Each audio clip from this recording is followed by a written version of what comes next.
to talk to us on tokenizing Nigeria's real estate. If you look across the skylines of Nigeria, you see that Nigeria is fast becoming an entire building site. Real estate is burgeoning. Everyone is going into it. And I mean, why shouldn't we take advantage of the blockchain technology in the real estate space? So to talk to us on tokenizing Nigeria's real estate on the blockchain is the CEO of RedSwan. He has flown all the way from the United States of America just so that he can be with us and communicate these details to us. Please put your hands very resoundingly for the gentleman, Chief Edward Nwokedi. Keep the applause going until he takes the mic, please.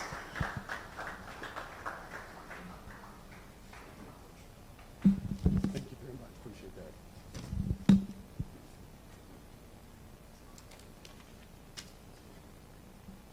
Good morning.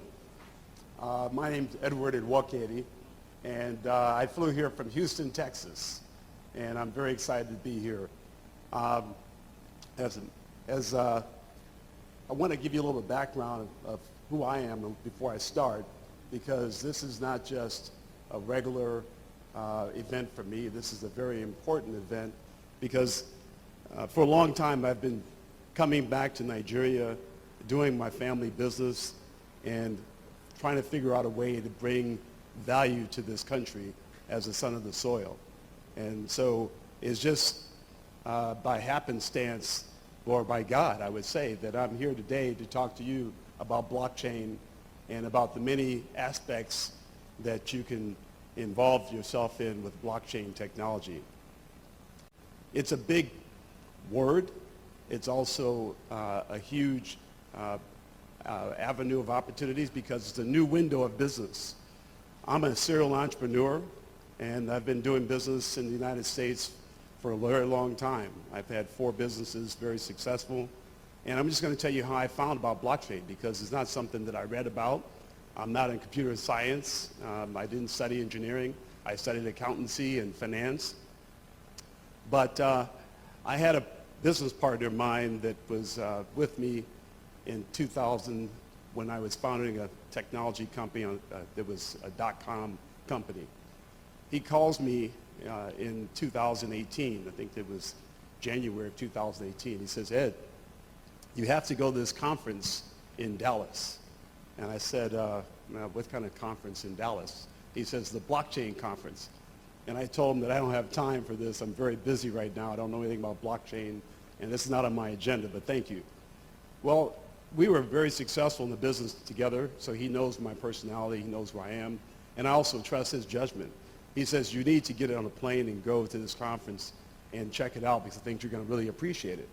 So with that kind of endorsement, I jumped on a plane and flew to Dallas and visited this blockchain conference.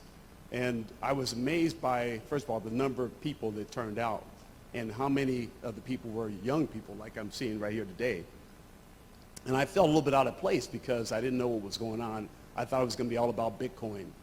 But lo and behold, as I was starting to talk to people and start walking around the exhibition hall, I was asking a lot of questions because I figured I'm there for a reason. I'm there to learn something. There's some reason why my associate asked me to come. And so I'm looking at some of the different levels of technology that people are using blockchain for in different applications.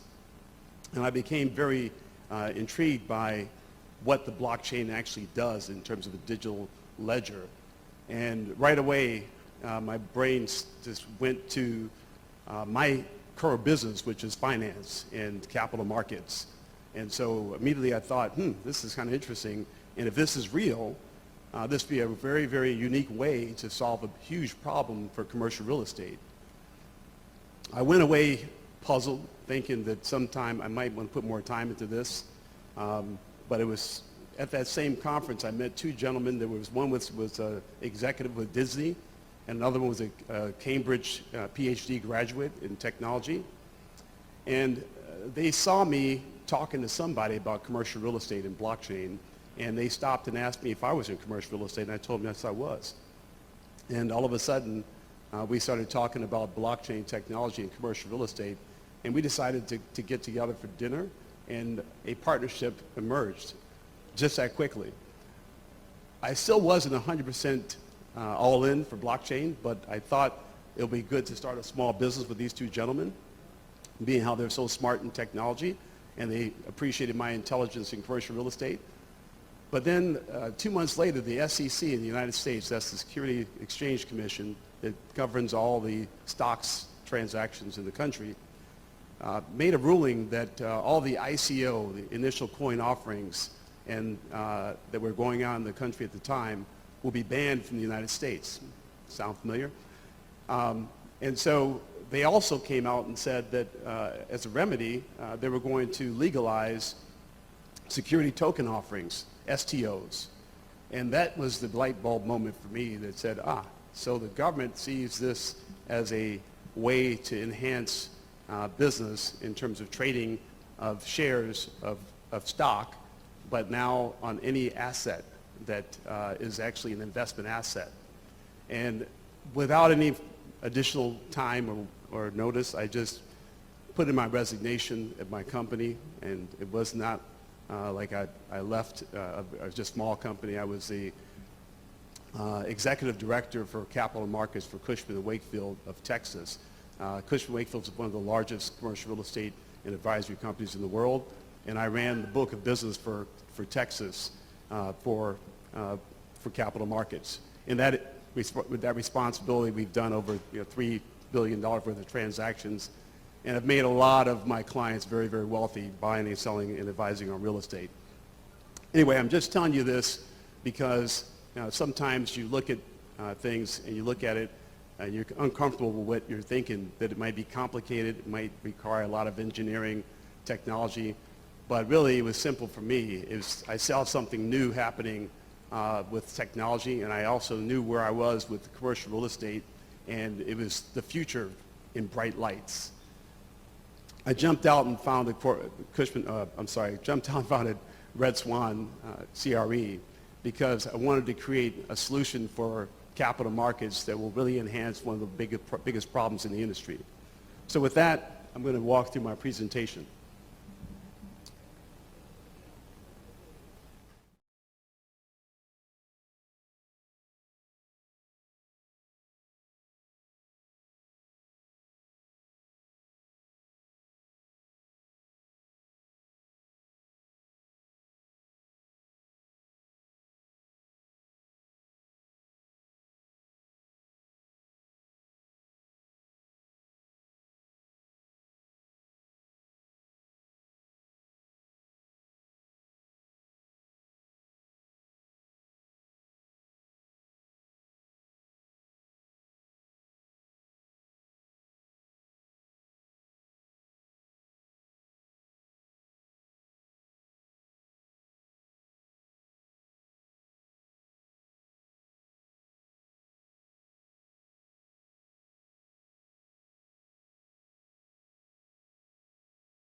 When we didn't worry about that, we jumped in and started focusing on solving problems for our customers and collecting clients who actually wanted to believe in the technology that we're offering. We were talking Greek to all of them. They had no idea of what we were talking about when we mentioned blockchain. And these are people that own hundreds of millions of dollars worth of real estate in the United States. But they believed in the person that was giving them a solution and said, hey, if you think you can do this, go ahead. So we were able to put together, over a period of a year and a half, approximately $2.6 billion worth of properties that we were able to tokenize and put on the blockchain. That's roughly $910 million worth of digital security tokens that are now being issued for sale to investors.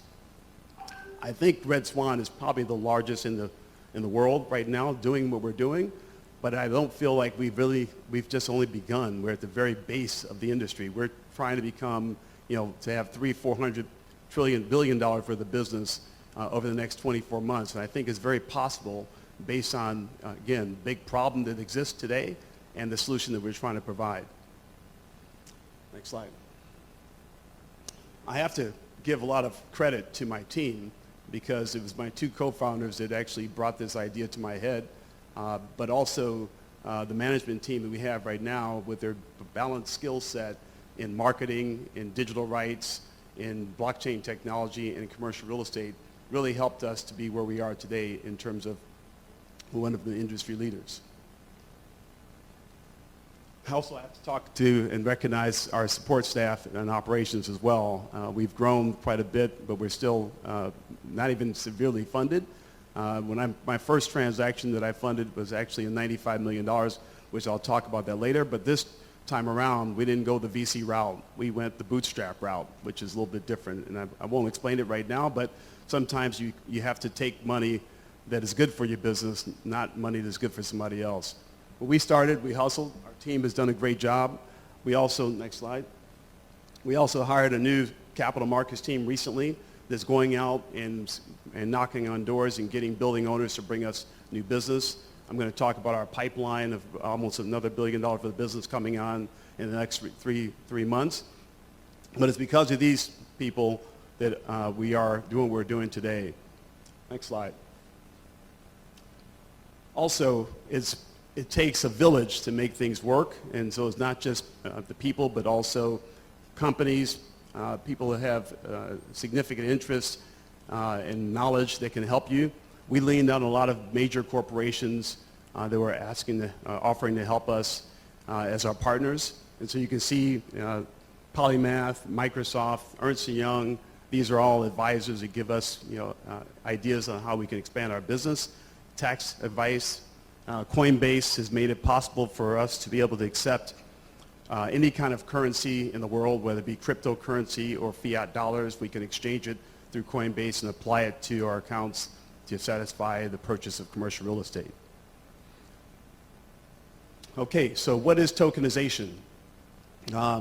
It's basically when you take a physical, durable, hard asset and you now authenticate the ownership of that asset and then digitize it to put it on the blockchain in fractional units is what tokenization is all about. You can pick the number of units you want to choose from, whether it be 10, 100, or 300 million. It's up to the tokenizer to make that decision based on the application. So basically, you can tokenize art. As you know, there are NFTs out there. You can tokenize classic cars. You can tokenize real estate. You can tokenize corporations and stock certificates of corporations.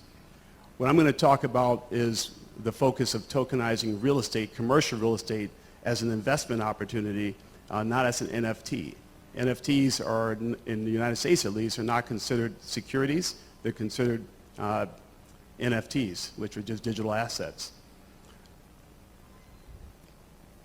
There are many benefits to tokenization. There's speed. There's the ability to be able to be more transparent in the way you do business. Also, it's actually more global because, like you can see, there's cryptocurrency all over the world, and they're all using blockchain. So it's actually making the world a much smaller place to do business. Also compliance. We followed the guidelines of the SEC, which made us more compliant. We had to become what we call a RIA, registered investment advisor, so we can be able to sell securities to United States citizens, as well as sell securities to foreign investors under what we call Reg S. So these benefits of tokenization, I think, enhance the values of assets. One person came to me and asked me, if I took a diamond and I broke it, and first of all, before breaking it, I put it on the blockchain and made an NFT out of it, and then I cracked the diamond into several pieces and and gave the pieces to different people, would that value of the diamond as one still be the same as on the blockchain? I had to tell them, no, that won't be the case, because it's the asset that you are putting on a blockchain, and that value of that asset is what you're actually underlining as a token. So the next slide will kind of show you kind of a pictorial of what this actually means. You see a share of Apple stock, and basically converting a share of Apple stock and all the rights and privileges that Apple stock has to offer get programmed into a single digital token, a smart contract token, that will now be able to represent the value of the Apple stock. So we do the same thing as you relates to commercial real estate. You take a piece of real estate, this building, for example, has an entity that owns it and is registered in the state of Lagos as the owner of this entity, whatever corporation owns this entity. And you can now take their stock and digitize their stock, just like we're doing the Apple share here, and now digitize it into the number of shares that can be distributed to people to invest in, to raise capital. You've all heard of crowdfunding, and really that is the premise behind tokenization for capital markets, is crowdfunding smaller investors into an asset as an investment. Crowdfunding started in the U.S. Back in 2012 with the Jobs Act, and now it's estimated that crowdfunding is bringing in about $11 billion worth of activity.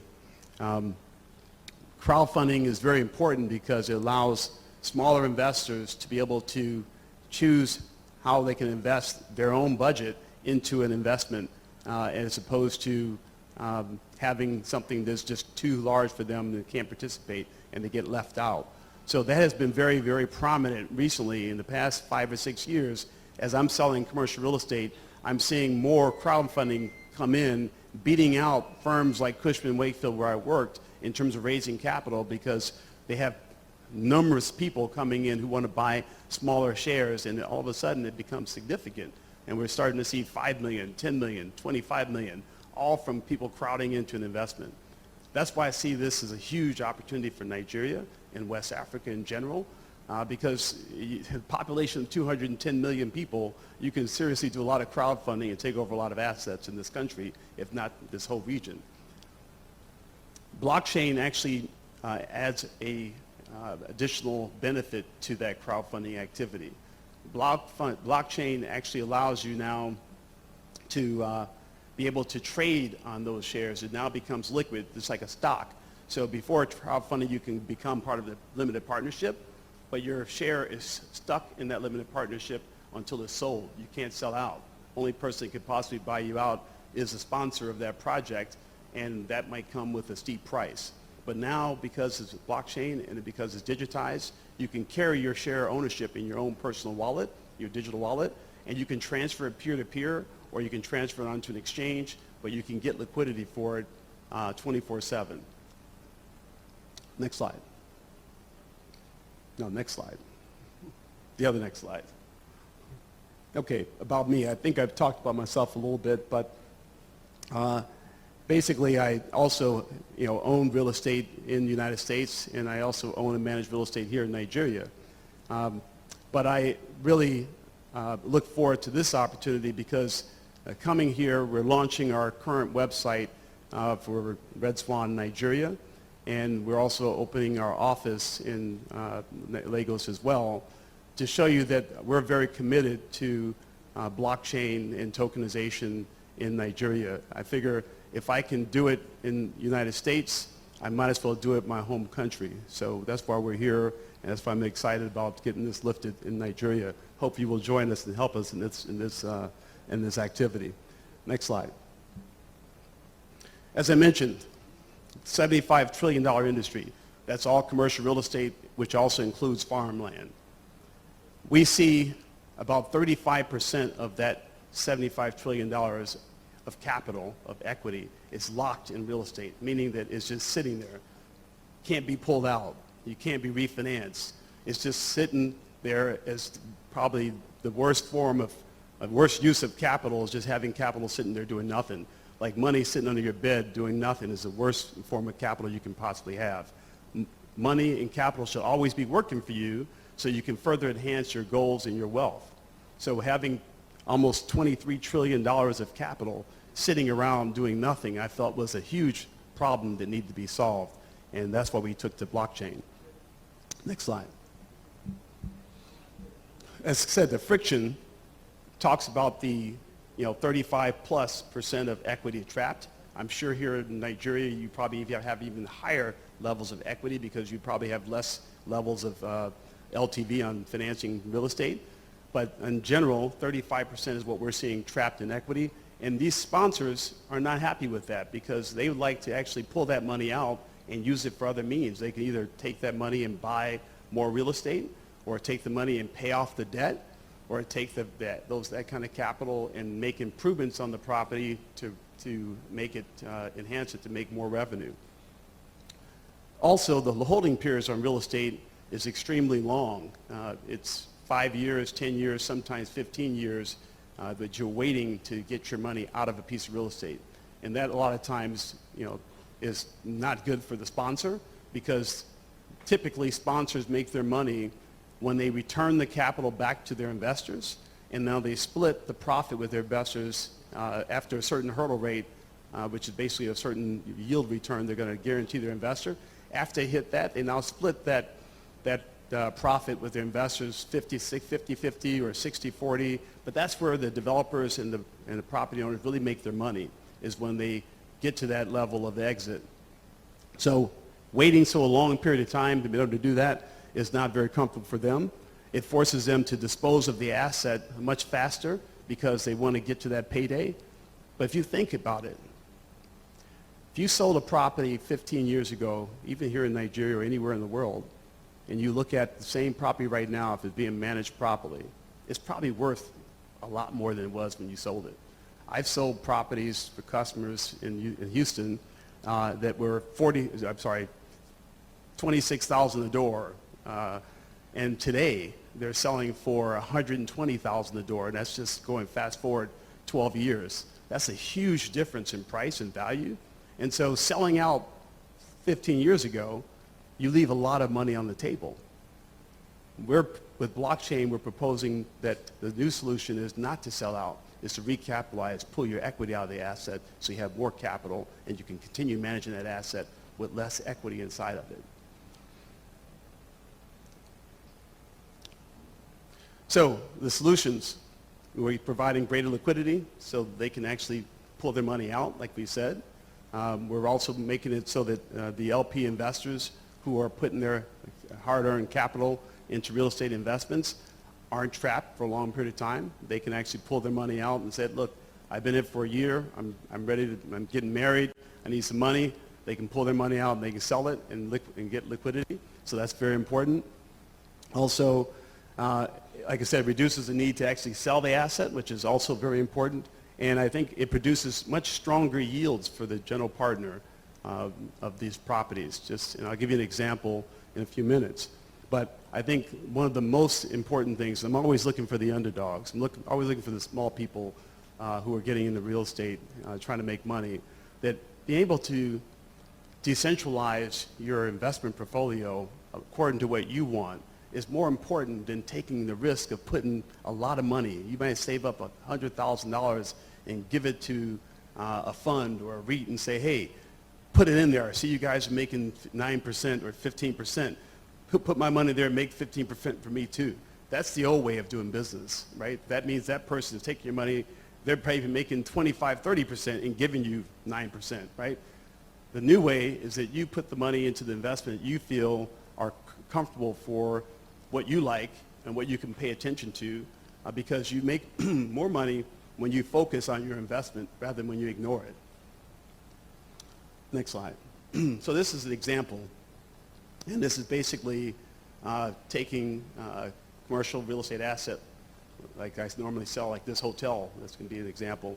Say this hotel is worth $500 million, and the equity in the hotel, when you take off the financing with the bank, is roughly $175 million. Typically, when they sell, that's what they're looking for. They want to get $175 million. They want to pay back the capital that their investors gave them, and they're going to split the profits. First of all, give the investor what they told them they're going to give them, 9%, whatever that's going to be, and they're going to split the profits that are above 9% between themselves and the GP, LP and GP. That's traditionally how all real estate transactions work. But if you take blockchain and what we're doing with tokenizing the asset, we've set a minimum price of entry of $5,000. We can take 90% of that $175 million worth of equity and allow crowdfunding to participate to generate that kind of equity. What that does, it allows the GP, owner of the property, to stay in with 10%, continue managing the property like they do because they understand it and they've done a good job, and also be able to generate profits not from a sale, but like I said, from continued dividend distribution. So rather than selling the property and splitting the profits, they can pull their equity out, go buy other assets, but now they have these new investors coming in who are looking for an average yield of 7%, for example. That is their hurdle rate. And so now the general partner has 10% equity in this building. They have $58 million in their pocket, and they're continuing to operate the building. Well, if you're doing a good job, the NOI is going to continue to grow year after year. So if 7% is your hurdle rate you have to pay your investors, and you're continuously improving the asset and increasing the bottom line, pretty soon your dividend distribution will be more like 15 to 20%.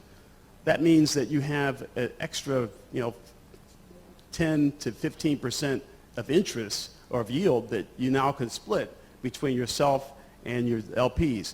That is a much more profitable business model for a property owner, and this is why they're enjoying the fact that we're bringing this opportunity to them both in the United States and hopefully here in Nigeria. All right, Chief, can you take just 1 more minute, please, to round it off? Just a minute to round off. Yeah. Okay. Thank you. Round it up? Yes. Okay. So anyway, this is our website for Nigeria. I'm going to invite you to come and take a look at the website. It's now live, www.RedSwanCRE.com.ng. Next slide. These are the properties we have, so you can go look at the property, you can drill down, you can see your analysis of each asset so you can make an informed decision to buy. Next slide. And just there's a compelling thesis with regard to cryptocurrency, and I'm going to go through really quickly. Next slide. Cryptocurrency is growing in the marketplace. You can see the leading countries that are using cryptocurrency around the world. You see Nigeria is in the top 10, actually number 6, Vietnam number 1. This is so new that the youth is consuming a lot of crypto, and this is a good thing because that means you know how to manage digital currency and digital assets. Next slide. You have to figure out where you're going to invest that money that you have because you can't keep it all in cryptocurrency. Otherwise, it'll be very volatile, and you will not have a way to run a business when you have volatile currency. So being able to balance your investment out into other asset classes like commercial real estate or digital assets or NFTs, these are the reason why we're here. Right now, cryptocurrency is $3 trillion globally. It will become $15 trillion before you blink your eye. Next slide. Digital assets, which is commercial real estate, provides you with stability, income producing in terms of dividends, as well as long-term growth. So we think that all of you who are using cryptocurrency right now and will continue to grow with cryptocurrency will start thinking about putting some of your money, digital money, into real estate to stabilize your overall portfolio. That's what it's all about, and that's one of the reasons why we're here. Also, one of the reasons why it's growing so fast in the United States. Next slide. We came up with a cryptocurrency coin, which is a stable coin that will allow us to be able to receive funds from all over the world in terms of different cryptocurrencies to have our own coin that we can use to buy real estate off our platform. So this is going to be coming out in the first quarter of next year, but it's a way for the e-Naira to be easily transferred to our RedSwan CRE coin so that you can easily have that to buy real estate. But there's also a second purpose to the coin I'll show you on the next slide. A little bit of math. This is a capital stack of commercial real estate. It just shows you how that's set up. But we use our stable settlement coin to be able to capitalize another part of the capital stack, which is mezz debt. And in the United States, at least, mezz debt is the most expensive form of capital next to the equity itself. And by financing mezz debt with a flat fee of 3%, we're now saving investors or property owners sometimes 8 to 10% of interest by having this kind of mezz debt coin that we're producing. So maybe it's something that can be done here in Nigeria as well. Next slide. That's a picture of the website for our stable coin that's coming out. It's actually a settlement coin used for transacting commercial real estate that's been digitized. Next slide. Upcoming projects. Let's flip through those pretty quickly. I know we have to go. But we have a pipeline of $750 million of projects we're working on right now to add to our pipeline. Next slide. This is basically a high-rise in Houston, Texas. The developer develops billions of dollars worth of properties. Sometimes they have problems selling their properties at today's value, and they need another way to recapitalize, pulling their money out. So this is the reason why they're coming to RedSwan. Next slide. Same thing in San Francisco. COVID has caused some stabilization problems, so people are looking to how they can pull capital out of their assets, so they're calling us, see if we can do that for them. Final slide. This is the new development project in San Diego, in the downtown district of San Diego. So we do new development projects as well, but the requirements are you have to own the land and also have to have bank financing in place for the construction, and we'll help you with the equity. So anyway, we think this is an educational opportunity. We're here to educate, provide literacy on financial awareness with regards to cryptocurrency and digital assets. We will be doing classes trying to teach strategies on investments. We think that's important for the youth to be able to take advantage, become financially independent. I'm committed to seeing that because I like to see this country become one of the superpowers of the world one day. Thank you very much. Please come by and see us at our booth. Thank you very much.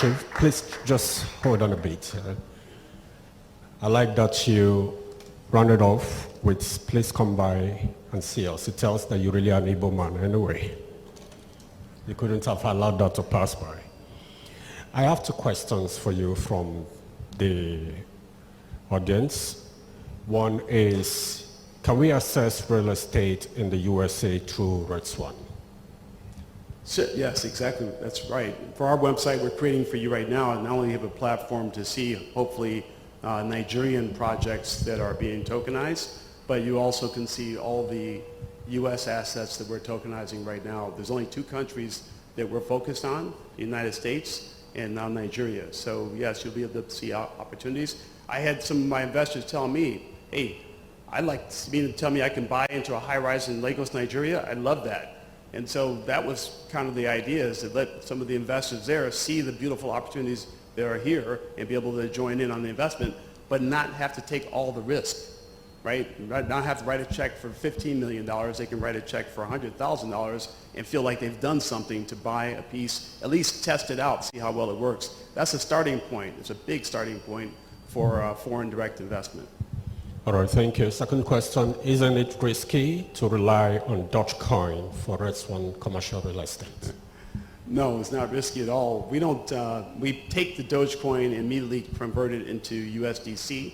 So we're not taking any risk on holding the Dogecoin. It was just basically a test to see how well the cryptocurrency market will respond to be able to take its cryptocurrency form and transfer it into a more digital asset. All right, thank you very much. I'll take just one more question if there's any. The man in the middle, the man just directly behind the cameraman. I have all the microphones up here already because I wanted to use them here. I don't know if you can oblige us by coming forward. Thank you.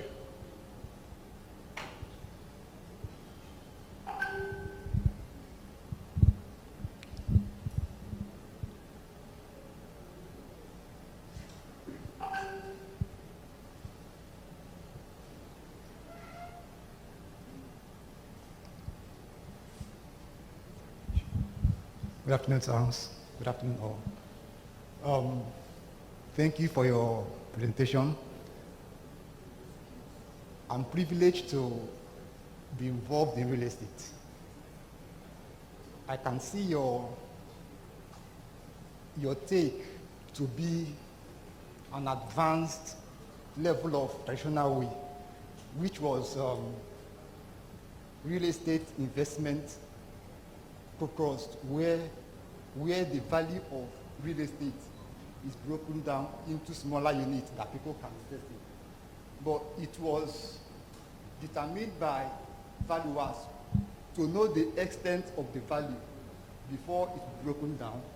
And there was appointed managers that manage the investment. At the end of each year, profit made will not be broken down and given to investors as dividend. In this case, is your company a manager of commercial real estate? How do you determine the value of the estate before you tokenize? And how do you determine the profit before you share to investors? Are all these things embedded in the digital economy, or I want you to explain it again. Thank you very much. Yes, so you're asking the properties that we put on there, who values those properties, right? And that's a very good question because we don't put a property on our platform until we have thoroughly vetted the property.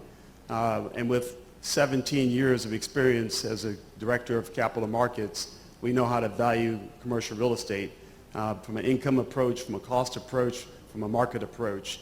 And so we would go over the books and records of every property very thoroughly. We would look at the management of the project also to check on their experience. And then we would put a value on the asset that we know we can sell that asset for. And we have a lot of experience in selling assets. But on the other hand, to answer your question, how do you maintain the level of income from the property in order to disperse that income, net income to investors? One of the requirements that we have for our sponsors is that when they give us a property and we digitize it and we issue the capital, every quarter they have to give us a financial statement on that property so we can analyze it, and then I can analyst update it to our investors so they know what the current condition of the asset is. We think that's important to keep you informed of the profitability and performance of the property. And we're going to take it even a step further. This is now using blockchain and using AI is what we're working on, because we think that now that commercial real estate is liquid, it needs to be traded, and trading has to take place with current information, not previous information. So you can't look back 3 months ago to figure out what the price was when you're trying to make a settlement trade right now on your shares. So we're working with groups that are assembling lots of information in terms of AI, but also financial data, market data, so we can give you a precise valuation of the asset today and also next week based on many parameters that we use in underwriting. So that's to come, but many companies are working on that solution right now to make the trading of digital securities much more reliable. Thank you very much, Chief. Thank you. Thank you very much.